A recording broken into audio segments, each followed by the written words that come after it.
Today I wanted to cover the recent blockbuster settlement by the National Association of Realtors. The lawsuit alleged that the National Association of Realtors, real estate brokerages, and local MLSs conspired to obligate a seller to pay the buyer's commission.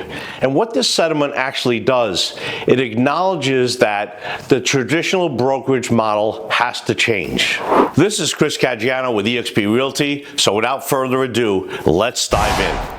We all agree that there should be a free market conversation about compensation. So what will happen right now, starting this summer, is nothing is changing right now around the country. Because what will happen is buyers and buyers agents and sellers agents, if they elect to use one, because you're not obligated to use a real estate agent in the United States. You're not obligated to pay 5, 6, 10, or 1.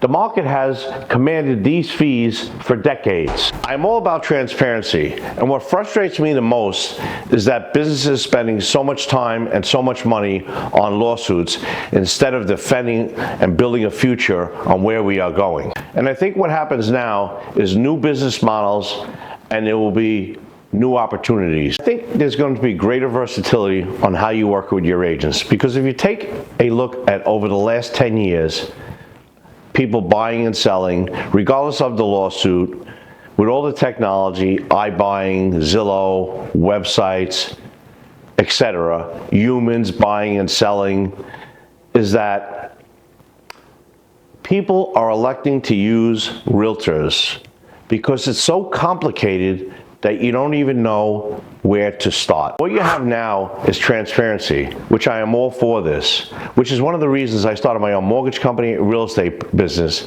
is to have transparency. I looked around at what my competition was as a realtor myself, and I couldn't find the transparency that I wanted.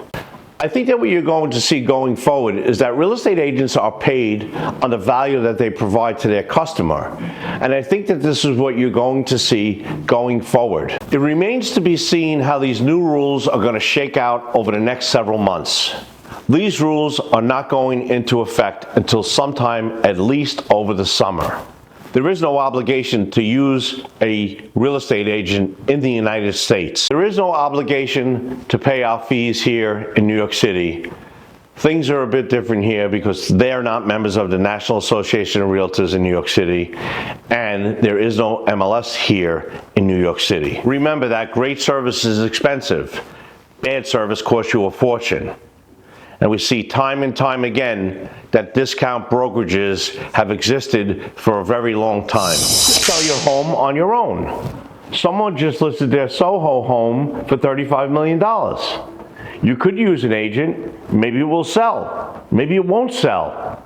What's important here is greater transparency in our industry moving forward, and this I am all for.